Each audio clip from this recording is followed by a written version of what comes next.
Hi everybody, दृश्य कलाधारा में आपका स्वागत है।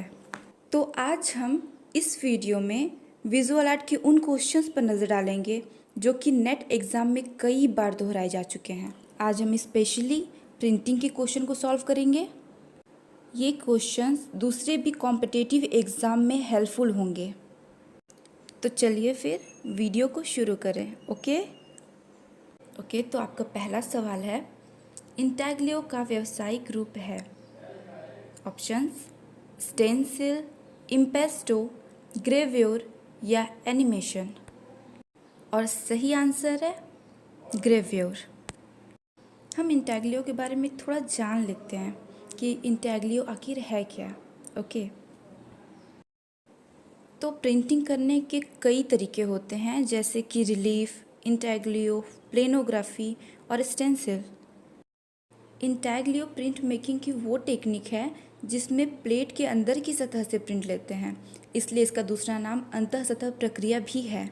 इंटाग्लियो प्रिंट मेकिंग में copper, zinc, aluminium, magnesium, plastic और आजकल कोटेड पेपर की प्लेट का यूज़ होता है। सबसे पहले इस प्लेट पर एक लेप लगाते हैं जिसे डामर या आम बोलचाल की भाषा में अलकतरा कहते हैं। इसके बाद इस डामर लगे हुए प्लेट पर अपने मन चाहे ड्राइंग को ट्रेस कर देते हैं।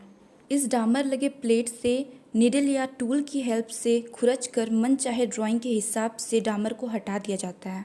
हमारा जो डिज़ाइन होता है, डामर की परत सिर्फ उसी जगह से हटाई जाती है। अब इस प्लेट को एसिड में थोड़े देर तक डुबाया जाता है, जिससे कि जिस एरिया में डामर नहीं था वहाँ की प्लेट कट होकर गहरी हो जाए। एसिड से निकालने के बाद प्लेट अब दो भाग में बट जाता है। एक भाग वो जो अभी भी पहले जैसा प्लेन है और दूसरा भाग वो जिसे एसिड से काट कर गहरा कर दिया गया है। इसके बाद प्लेट से डामर को साफ करके हटा दिया जाता है। अब प्लेट पर रोलर से इंक लगा दिया जाता है। अब इंक प्लेट के समतल और गहरे यानी कि एसिड से कटे हुए दोनों भाग में लग जाता है। इसके बाद प्लेट के समतल भाग से इंक को साफ करके हटा दिया जाता है, जिससे कि इंक प्लेट के बस उसी भाग में रहता है जो कि गहरा और नाली जैसा है। ओके, तो आप इमेजिन करो कि आप हल्की सी गीली ज़मीन पर किसी लकड़ी से अपना नाम लिख रहे हो। पहले तो ज़मीन प्लेन होगी, है ना? लेकिन जब आप नाम लिखने के लिए ज़मीन को खुरचोगे तो ज़मीन से कुछ मिट्टी निकल कर बाहर आ जाएगी और आपके नाम की लकीरें नाली जैसी होंगी और गहरी होंगी। अब इसे प्लेट के साथ जोड़कर सोचिए। ज़मीन मतलब प्लेट और आपका नाम मतलब डिज़ाइन। ओके, मतलब जो खुरचा हुआ डिज़ाइन एरिया होगा, अब इंक सिर्फ उसी भाग में रह जाएगा। अब इस प्लेट के ऊपर पेपर रखकर खुरचे डिज़ाइन एरिया में लगे हुए इंक का प्रिंट ले लिया जाएगा। यही है अंतः सतह प्रक्रिया यानी कि इंटाग्लियो। ओके, उम्मीद है कि आपको ये एक्सप्लेनेशन समझ आ रहा हो। आइए समझते हैं कि ग्रेव्यूर प्रिंटिंग क्या है। आजकल इंटाग्लियो टेक्निक से मार्केट और बिजनेस में बहुत बड़े लेवल पर प्रिंटिंग करने के लिए प्रिंटिंग मशीनों का यूज़ होता है। तो आप ऐसा समझ सकते हो कि इंटाग्लियो के व्यापक रूप यानी कि बिजनेस के लिए होने वाले यूज़ को ही ग्रेव्यूर कहते हैं। चलिए फिर आपका अगला सवाल है, सेरीग्राफी और पोरस सरफेस प्रिंटिंग के नाम से जाना जाता है। आपके ऑप्शंस हैं प्लेनोग्राफी, लिथोग्राफी, रिलीफ प्रिंटिंग और सिल्क स्क्रीन प्रिंटिंग। और सही आंसर है silk screen printing. Silk screen printing को स्टेंसिल और पोशाई नाम से भी जानते हैं। शुरू में सिल्क स्क्रीन प्रिंटिंग में सिल्क का कपड़ा यूज़ किया जाता था, लेकिन आजकल पॉलिएस्टर यूज़ किया जा रहा है। चलिए सेरीग्राफी का प्रोसेस समझ लेते हैं, क्योंकि नेट एग्ज़ाम में इसका प्रोसेस पूछा जाता है। सेरीग्राफी में पहले लकड़ी के फ्रेम पर कपड़े को स्ट्रेच करके फिक्स कर देते हैं, जैसे कि पेंटिंग के कैनवास को रेडी किया जाता है। इसके बाद कपड़े पर पोटेशियम डाइक्रोमेट का घोल लगाया जाता है, जिससे कि फ्रेम फोटो सेंसिटिव हो जाए। दूसरी ओर प्रिंटर से मनचाहा डिज़ाइन ब्लैक कलर में प्रिंट कर लिया जाता है, जिसे कि पोटेशियम डाइक्रोमेट लगे हुए फ्रेम के ऊपर रखकर यूवी रेस या सीधे धूप में रख दिया जाता है।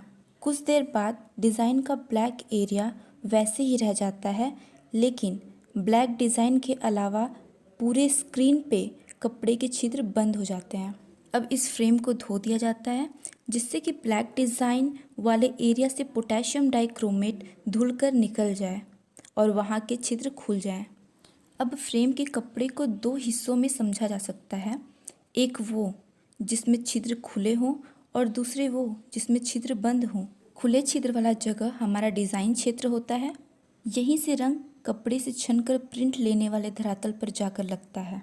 शादी के कार्ड और टी शर्ट पर इसी मेथड से प्रिंट किया जाता है। चलिए अपना अगला सवाल, कौनटे प्रयोग किया जाता है? आपके ऑप्शंस हैं लिथोग्राफी में, वुड कट में, एचिंग में या फिर कंप्यूटर ग्राफिक्स में। तो इसका सही आंसर है लिथोग्राफी में। तो चलिए समझते हैं कि कौनटे होता क्या है। कौनटे को कौनटे स्टिक या कौनटे क्रेयॉन्स के नाम से भी जाना जाता है। कौनटे ग्रेफाइट पाउडर या चारकोल को मिट्टी और वैक्स के साथ मिक्स करके बनता है। ये देखने में क्रेयॉन, पेस्टल या फिर मोम कलर जैसे ही दिखता है। लिथोग्राफी में इससे ड्राइंग किया जाता है। हमें पता होना चाहिए कि लिथोग्राफी पानी और तेल के नाम मिल पाने वाले थ्योरी पर काम करता है, जिसे इंग्लिश में इमिसिबल कहते हैं। लिथोग्राफी में चूना पत्थर यानी कि लाइमस्टोन यूज़ होता है, लेकिन आजकल एल्यूमिनियम की प्लेट का भी यूज़ करने लगे हैं, लेकिन एग्ज़ाम में चूना पत्थर ही पूछा जाता है। लिथोग्राफी की खोज जर्मन ऑथर अलोय सेनफेल्डर ने 1796 यानी कि 1796 में किया था। एग्ज़ाम के लिए इसका प्रोसेस बहुत ही इम्पॉर्टेंट है। लिथोग्राफी में सबसे पहले पत्थर यानी कि लाइमस्टोन को घिस लिया जाता है, जिससे कि अगर पहले कोई प्रिंट लिया गया हो तो उसका निशान पूरी तरह खत्म हो जाए। पत्थर को घिसने के लिए कार्बोरेंडम पाउडर या लेविगेटर का यूज़ करते हैं। नेक्स्ट स्टेप में पत्थर पर ड्राइंग करते हैं, जिसमें कौनटे या टूशे यूज किया जाता है। इसके बाद पत्थर पर गम अरेबिक लगाते हैं। कभी कभी हल्का सा नाइट्रिक एसिड भी इस्तेमाल किया जाता है। इसके बाद पत्थर को धोया जाता है। इसके लिए पत्थर पर टर्पेंटाइन को छिड़क कर रगड़ा जाता है। इसके बाद पत्थर को कपड़े से पोंछ देते हैं। अब पत्थर पर रोलर से तब तक ब्लैक इंक लगाते हैं जब तक कि पत्थर पर ड्राइंग क्लियर दिखने लग जाए। इसके बाद पत्थर से प्रिंट ले लिया जाता है। ओके, तो हमारा अगला सवाल है, किस प्रिंटिंग में जल सामान्य कारक है? ऑप्शंस हैं लिथोग्राफी व ऑफसेट, सिल्क स्क्रीन व लिथोग्राफी, ऑफसेट व रिलीफ या रिलीफ व सिल्क स्क्रीन। और सही आंसर है लिथोग्राफी व ऑफसेट। मतलब लिथोग्राफी और ऑफसेट प्रिंटिंग दोनों ही प्रिंटिंग तकनीक में पानी का यूज़ किया जाता है। तो हमारा अगला सवाल है कि अमेरिका में 1921 में ग्राफिक डिज़ाइन शब्द के सृजन का श्रेय किसे दिया जा सकता है? ऑप्शंस हैं John Ruskin, Walter Gropius, William Morris या विलियम एडिसन डिग्गिस। और सही आंसर है विलियम एडिसन डिग्गिंस। ओके, तो अब हमारा अगला सवाल है, 12 कलाकारों का समूह जो इंडियन प्रिंट मेकर्स गिल्ड के नाम से जाना जाता है का स्थापना वर्ष है?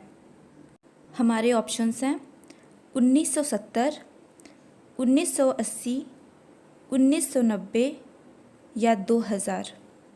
और सही आंसर है 1990। अब हम ये जान लेते हैं कि इंडियन प्रिंट मेकर्स गिल्ड के 12 कलाकारों का नाम क्या है। ये कलाकार हैं आनंद मोय बनर्जी, दत्तात्रेय आप्टे, जयंत गजेरा, के.आर. सुबन्ना, कविता नायर, कंचन चंदर, मोती झरोटिया, सुशांत गुहा, सुखविंदर सिंह, सुब्बा घोष, शुक्ला रावत और बुला भट्टाचार्य। हमारा अगला सवाल है, मुद्रण कला में 2 अक्षरों के बीच के स्थान को कहते हैं? और हमारे ऑप्शंस हैं लीडिंग, रोमन अक्षर, कर्निंग या चित्रलिपि मतलब पिक्टोग्राम। और सही आंसर है कर्निंग। हम टाइपोग्राफी से रिलेटेड एक अलग वीडियो बनाएंगे जिसमें डिटेल में बात होगी। और ये सारे क्वेश्चन नेट के साथ साथ दूसरे विजुअल आर्ट के एग्ज़ाम के लिए भी बहुत इम्पॉर्टेंट हैं। ये सारे ही क्वेश्चन ओल्ड पेपर से लिए गए हैं। ओके, अगला सवाल, फॉल्स बाइटिंग का उपयोग किया जाता है? ऑप्शंस हैं लकड़ी पर, सेरीग्राफी में, पत्थर पर या धातु की प्लेट पर। और आंसर है धातु की प्लेट पर। हमने पहले वीडियो में इंटैग्लियो को डिस्कस किया था, जिसमें प्लेट को एसिड से कट किया जाता है, इसी को फॉल्स बाइटिंग कहते हैं। हर मेटल की प्लेट को एक खास एसिड से कट किया जाता है। अगला सवाल, जेरॉक्स का लोगो डिज़ाइन किया था? हमारे ऑप्शंस हैं जोसेफ अल्ब्स, मोंद्रियां, विलियम एडिसन डिग्गिस या फिर इवान चार्मेफ और थॉमस गेसमार कंपनी। सही आंसर है इवान चार्मेफ और थॉमस गेसमार कंपनी। चलिए अगला सवाल, 4 रंग प्रक्रिया में रंग प्रभाव का सही क्रम है? ऑप्शन है RGB, CMYK, RBGY या वाइट एंड ब्लैक। और हमारा सही आंसर है CMYK। CMYK है क्या? इसका फुल फॉर्म है सियान, मैजेंटा, येलो एंड ब्लैक। ये 4 कलर प्रिंटिंग में यूज़ होते हैं, जैसे कि न्यूज़पेपर, मैगज़ीन और बुक में। अगला सवाल, लिनो एचिंग में प्रयोग किया जाता है?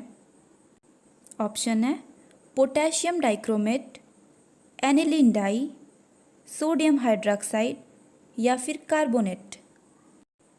और आंसर है सोडियम हाइड्रोक्साइड।